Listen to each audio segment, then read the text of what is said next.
For 5 years, I sent them $2,500 per month and bought them a house. After my own father humiliated me at my party, I didn't just cut him off. I uncovered his mortgage fraud and took back everything. The scent of hot metal and ozone is my sanctuary. In my workshop, under the focused glow of industrial lamps, the world outside falls away. There's only the hiss of the TIG welder, the satisfying heft of a forging hammer, and the gradual transformation of raw, stubborn steel into something with grace and purpose.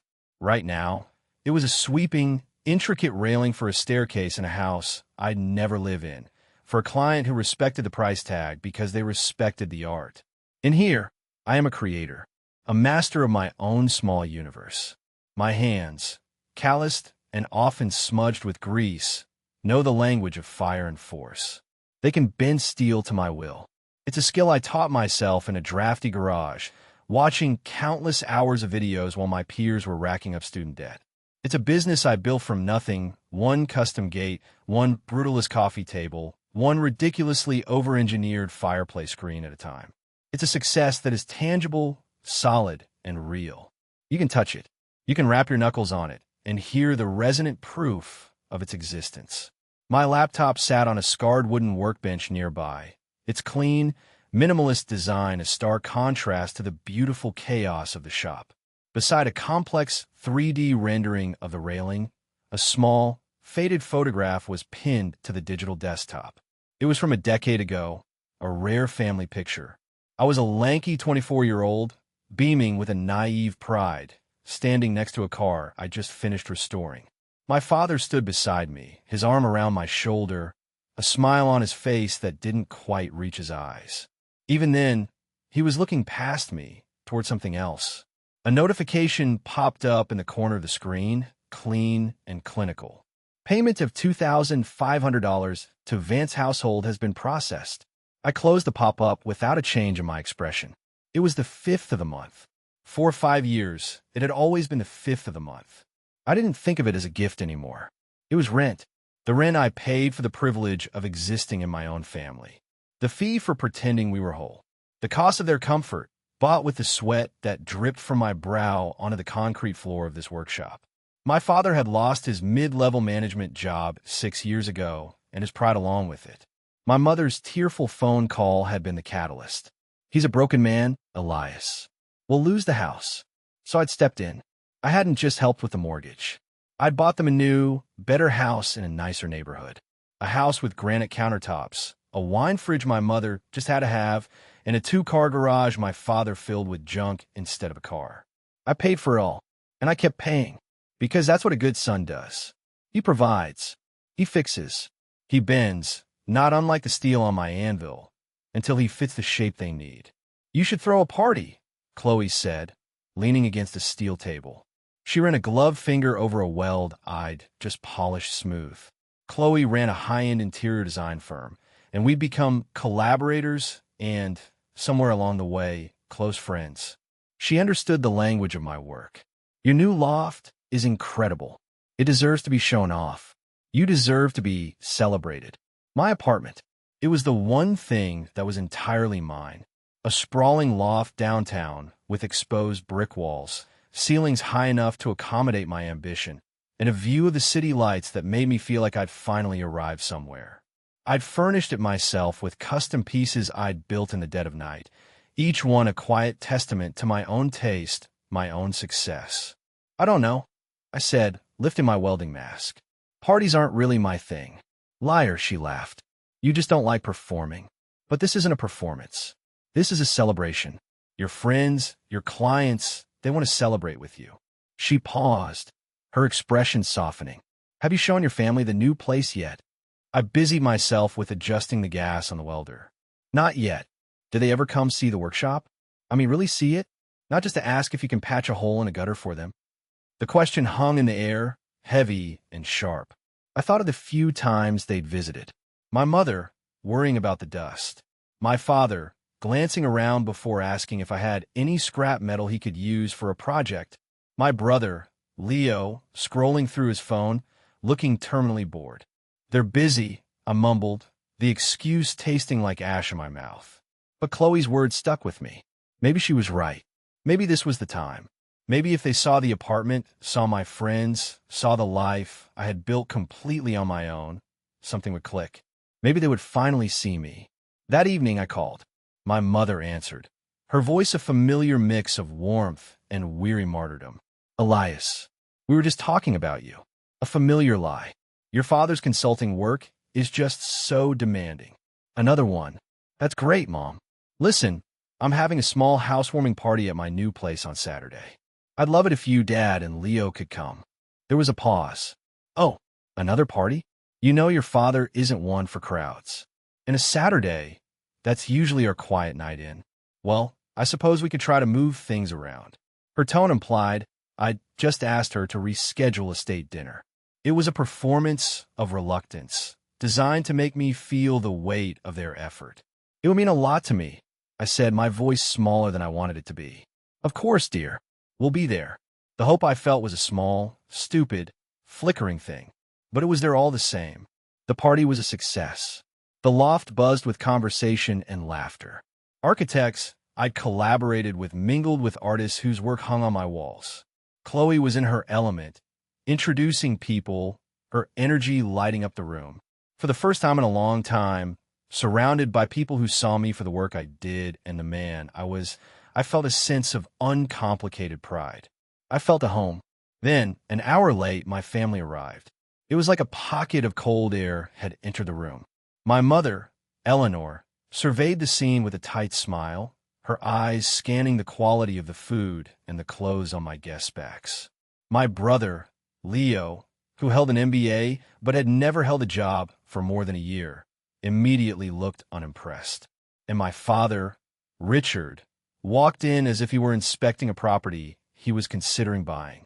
He clapped me on the shoulder, a gesture that was more about possession than affection. Quite the place you've got here, son. Making a killing off those metal trinkets, eh? I introduced them to Chloe, who was gracious and warm. My father gave her a cursory nod before launching into a long, boring story about a minor success he'd had at his old firm 15 years ago.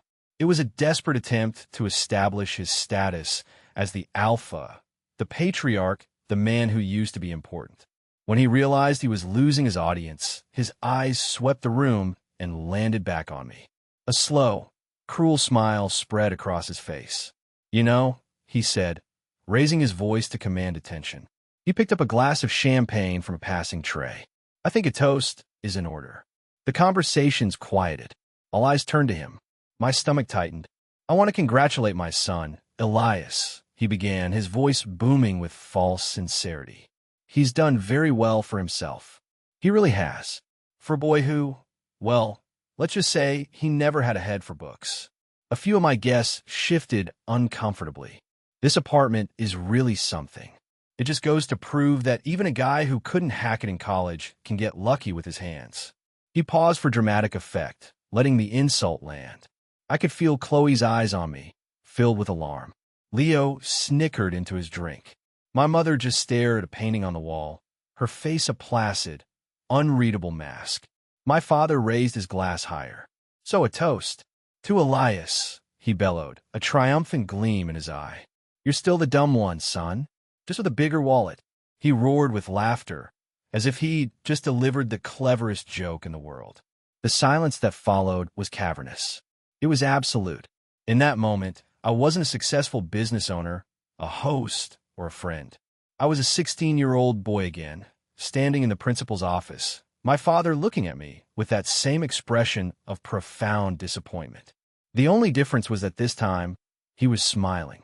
I didn't react, not outwardly. Years of practice had taught me how to build a fortress inside myself. I met my father's gaze, my face a perfect blank. The blood was pounding in my ears, a frantic, hammering rhythm, but my expression remained still. I saw Chloe take a step towards me, her face etched with fury on my behalf. I gave her the slightest shake of my head. Not here. Not now. I turned away from my father and walked through my guests. I gave a tight nod to a client, forced a smile for a friend. I felt like a ghost at my own party. I made my way to the door, grabbed my keys from the bowl on the console table, and slipped out into the hallway. The click of the door closing behind me was the loudest sound in the world. The drive wasn't long, but it felt like a journey across a barren planet. I didn't go back to my new, violated apartment. I drove to the one place that felt truly mine, the workshop. I unlocked the heavy steel door and stepped inside. The air was cool and still, thick with the familiar smell of my trade. I didn't turn on the main lights, just a single lamp over my primary workbench. The shadows it cast were long and deep. I sank onto a stool, the one I'd sat on for thousands of hours, and just breathed. The anger didn't come. Not yet. What came was worse. It was a feeling of profound, soul-crushing emptiness. It was the chilling realization that you could build an entire life, a monument to your own effort and skill, and to the people who were supposed to love you most. It would never be more than a pile of trinkets. The party, the apartment, the success. It was all just a stage I had built for them to perform their contempt upon. I wasn't their son.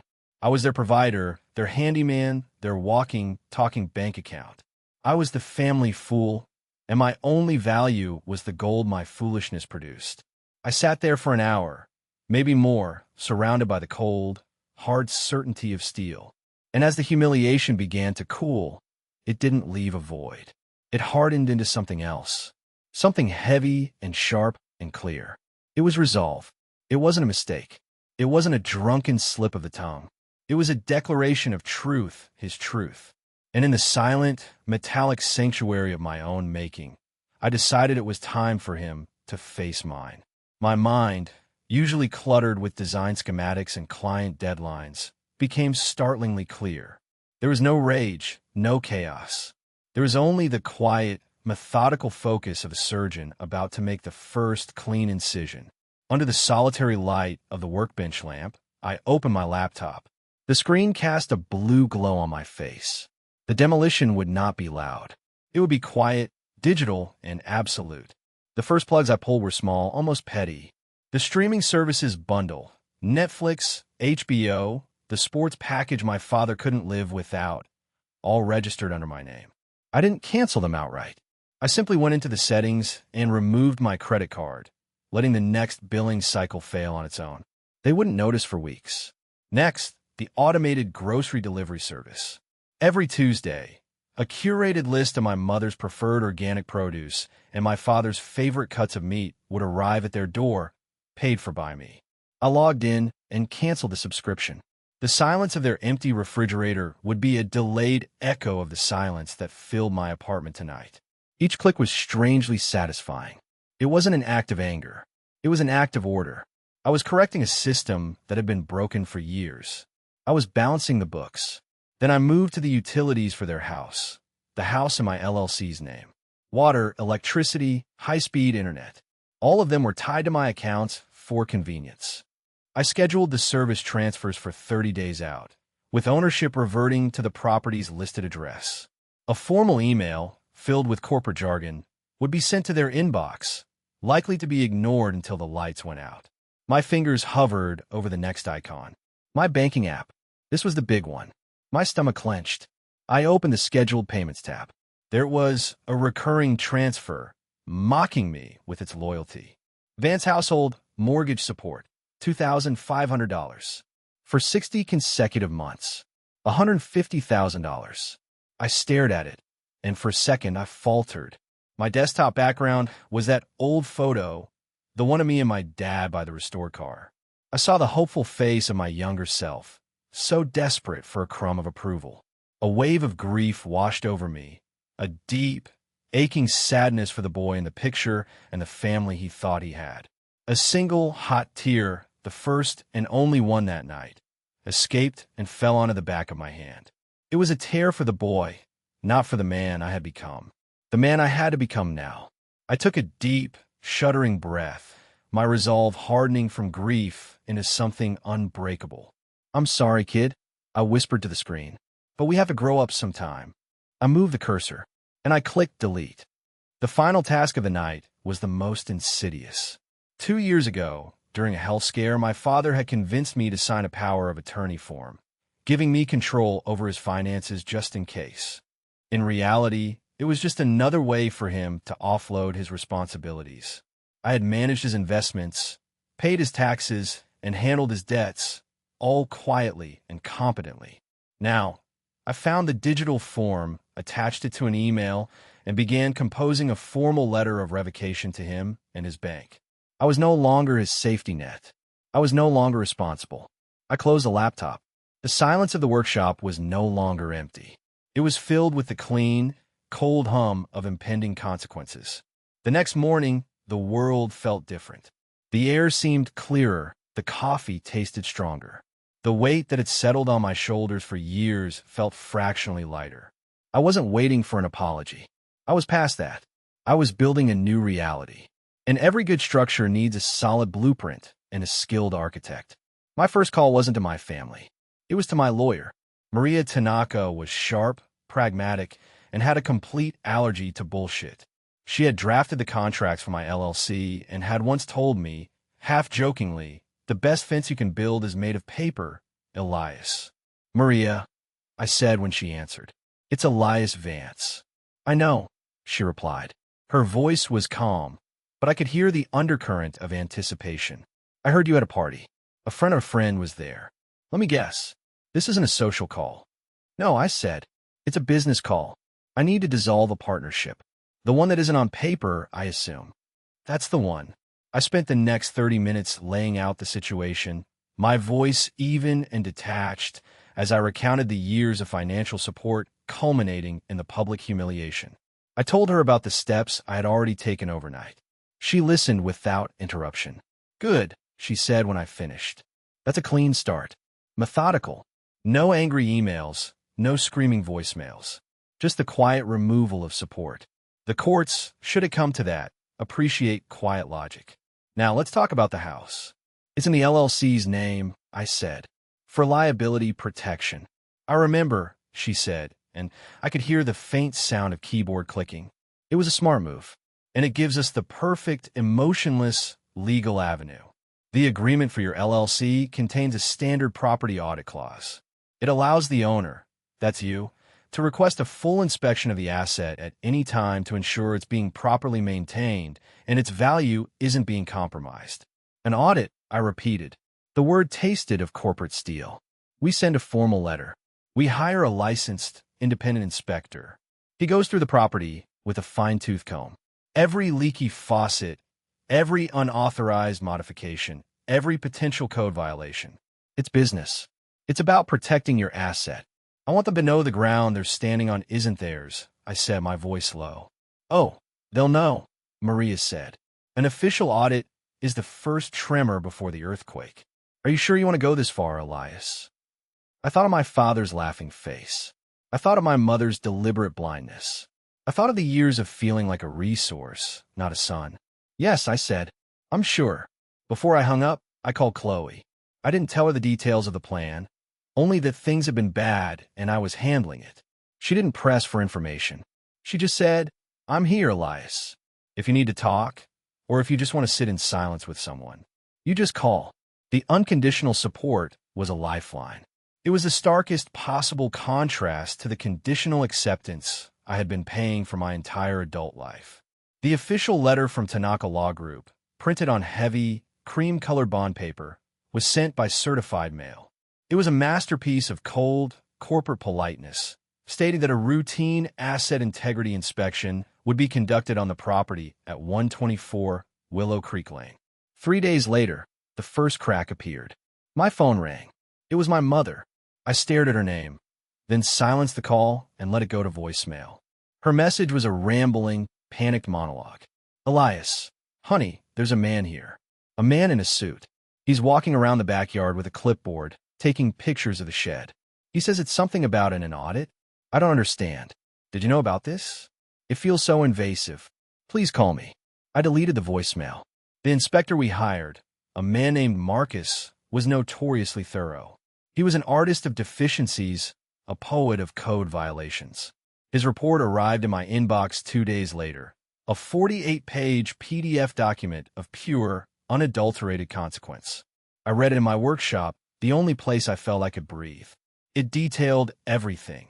A poorly wired light fixture in the garage that was a fire hazard, a bathroom renovation that had been done without a permit, mold beginning to grow behind the dishwasher due to a slow leak they'd never mentioned. Each item was a small monument to their neglect of a home they didn't truly own.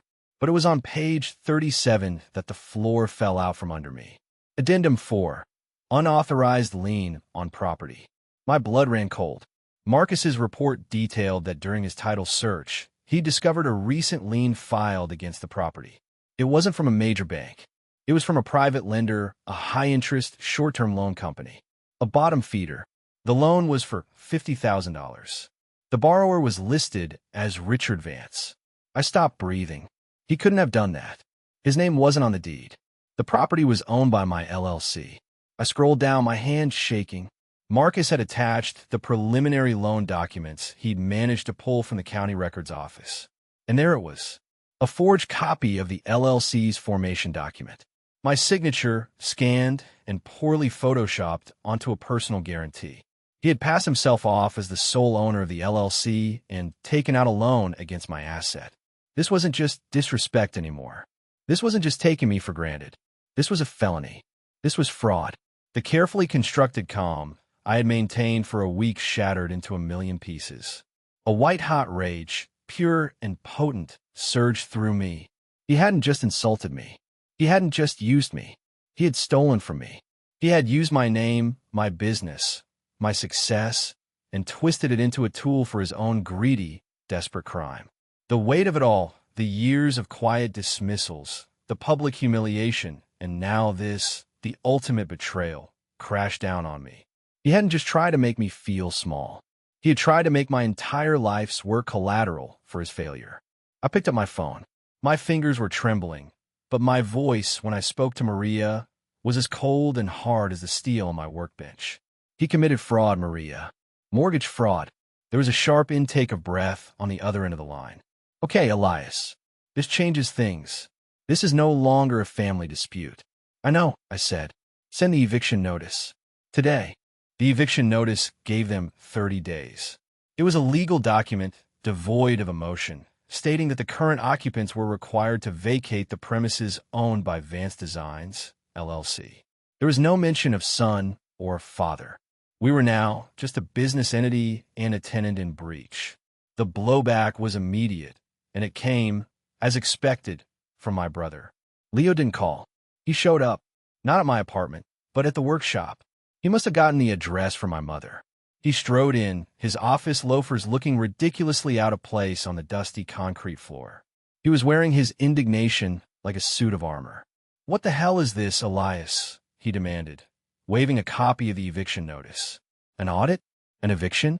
Are you insane?" I didn't stop my work. I was grinding a weld, and a shower of orange sparks cascaded to the floor, a fiery curtain between us. I let the grinder spin down before I turned to face him, my safety glasses still on.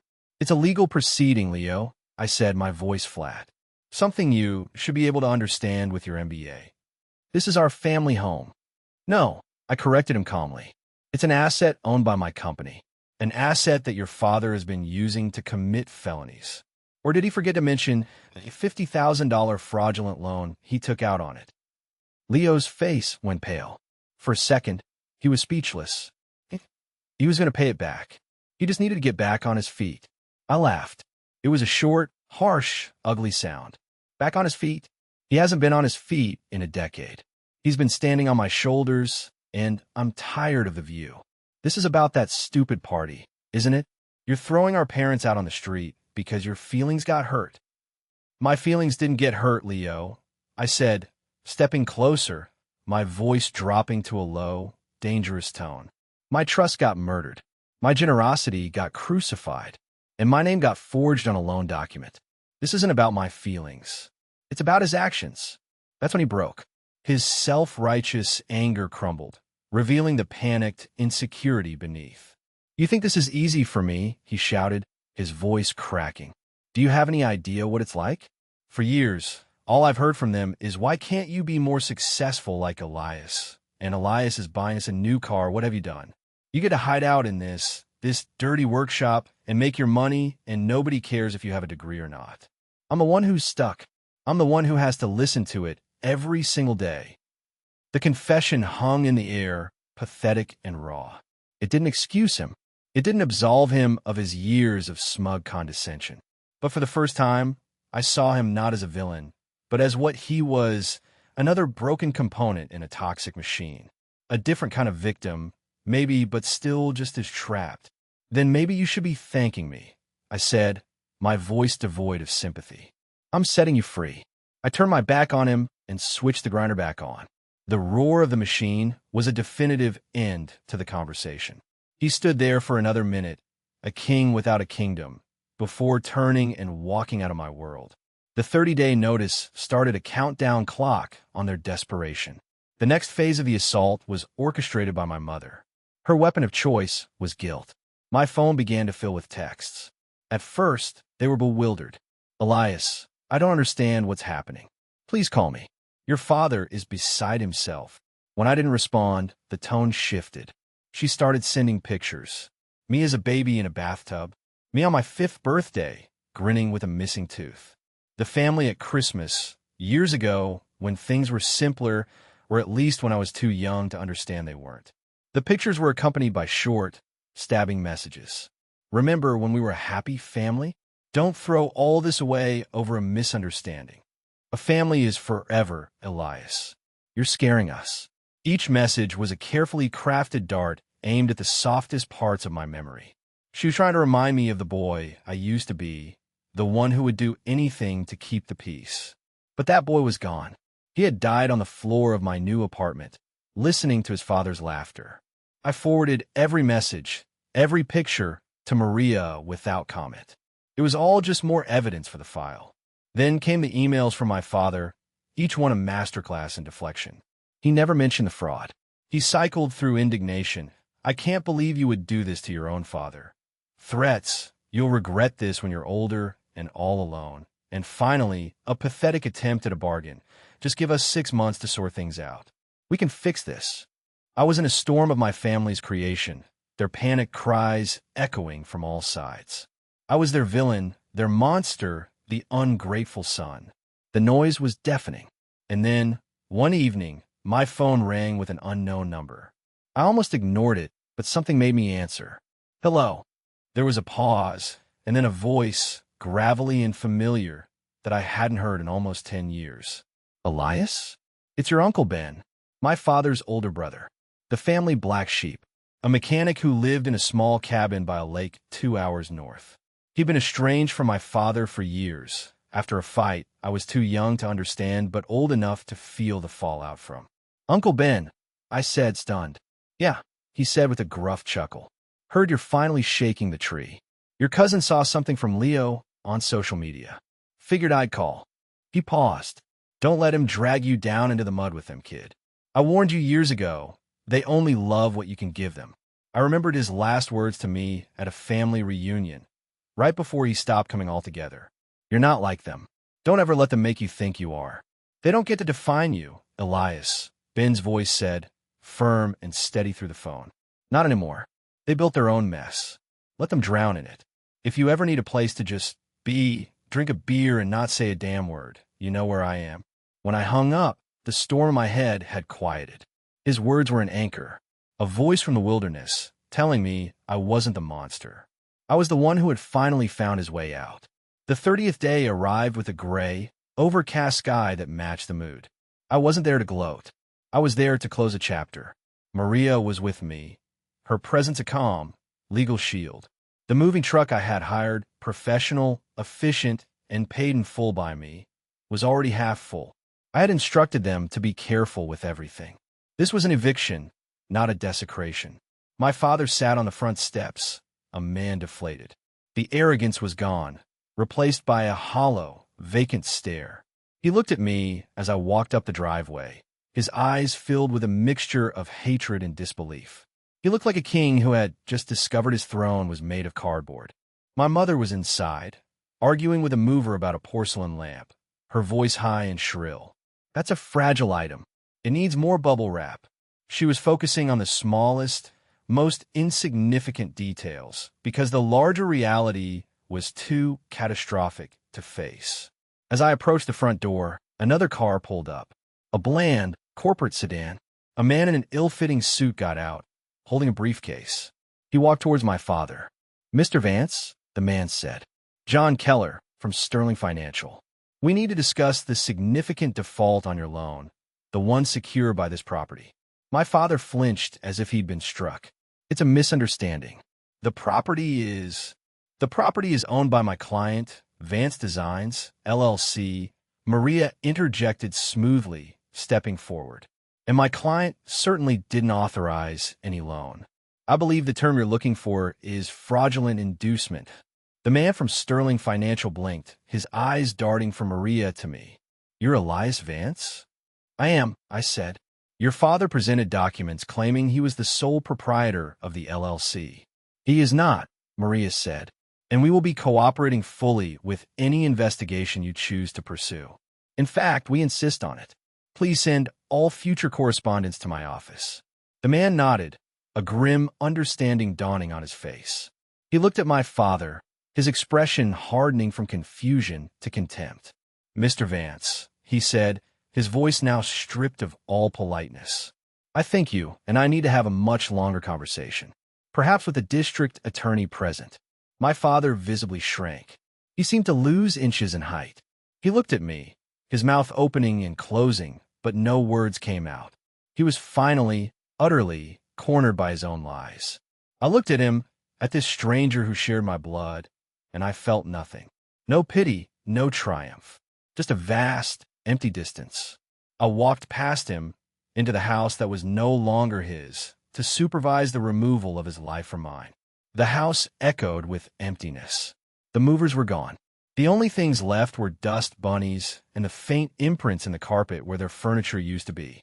It was just a shell, a structure of wood and drywall that had never truly been a home. I stood in the center of the living room, the silence a stark contrast to the storm of the past month. Maria had left after dealing with a man from the finance company, leaving me to lock up. As I was about to leave, the front door opened. It was my father. He stood in the doorway, framed against the bleak, gray sky. He looked old, not just his age, but a deep soul-level old. He walked towards me, his footsteps echoing in the empty space. He stopped a few feet away. "Just one thing, Elias," he said, his voice raspy, barely a whisper. "I just want to ask one thing." I didn't say anything. I just waited. I had no more words for him, no more arguments to make. He looked around the empty room, at the bare walls, at the ghost of the life he had lost. His eyes finally met mine, and for the first time, I didn't see arrogance or anger. I saw a flicker of genuine, painful confusion. "Why?" he asked, his voice cracking. "Why did you wait so long? All those years, why now?" It was the most honest question he had ever asked me, and it deserved an honest answer. I let the silence stretch, gathering the words. My voice, when it came, was quiet, but it didn't tremble. "Because I hoped," I said. "Every time I transferred the money, every time I fixed a leaky pipe, every time I swallowed an insult at a holiday dinner. I hoped that if I just gave enough, if I just provided enough, that one day you'd see me. Not my wallet, not the guy who was good with his hands. Just me, your son." I paused, the weight of all those years of false hope settling between us. "I was waiting for you to see me," I finished quietly. "But you never did." A flicker of something, shame, maybe, or regret, passed across his face before it was gone, replaced by the old, familiar mask of defensiveness. He looked away, at a spot on the wall where a picture used to hang. "You were wrong," he muttered. "I know," I said. The words were a release. "But I'm not anymore." I walked past him, out the front door, and I didn't look back. 3 months later, I was sitting on a weathered wooden dock, my feet dangling over the cool, dark water of a lake. Beside me, Uncle Ben baited a hook, his movements slow and deliberate. We hadn't said more than 20 words in the past hour. The silence was comfortable, easy. It was a silence that didn't demand anything. My phone vibrated in my pocket. I pulled it out. The first notification was an email. "Lease agreement for 124 Willow Creek Lane has been finalized. Welcome to the Davis family." I had chosen the new tenant myself, a single mother with a young daughter who was excited about planting a tomato garden in the backyard. I smiled. The second notification was a text message. It was from Chloe. Saw the new collection on your website. Stunning. Coffee this weekend to celebrate. I typed back, I'd love that. I put the phone down on the dock beside me, screen side down. I didn't need to look at it anymore. I picked up my own fishing rod, its simple mechanical elegance a comfort in my hands. I cast the line, and it made a soft zip as it flew out over the water, landing with a gentle plop. The ripples spread outwards, distorting the reflection of the clear blue sky, before the surface became still again. "You all right, kid?" Ben asked, not looking at me. I watched the tip of my fishing rod steady against the horizon. The quiet of the lake, the warmth of the sun on my back, the solid presence of the one family member who had never asked for anything but my company. "Yeah," I said, a real, genuine smile forming on my face. "I am now." The silence that followed wasn't empty. It wasn't the sound of things left unsaid. It was the sound of peace. It was the sound of a foundation being laid, my own this time, built not of steel or stone, but of a quiet, hard-won self-respect. And it was stronger than anything I had ever built before.